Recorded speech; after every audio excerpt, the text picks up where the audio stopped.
All right, I finally got the 2744 speed gears installed. Now my max slash will hit 70 miles per hour. There's the part number for it. All hardened steel. All right, guys, I got the 27 tooth pinion gear installed and the 44 tooth spur gear installed.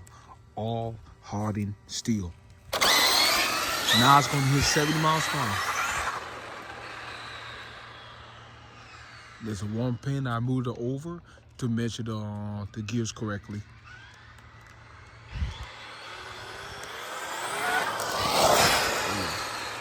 Oh yeah.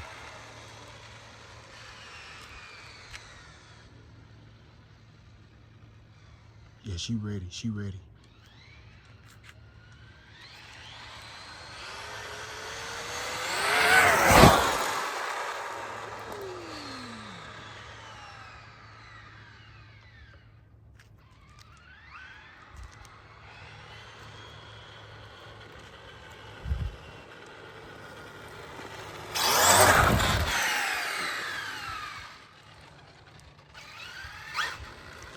I gotta rebuild that center diff. The center diff is getting weak.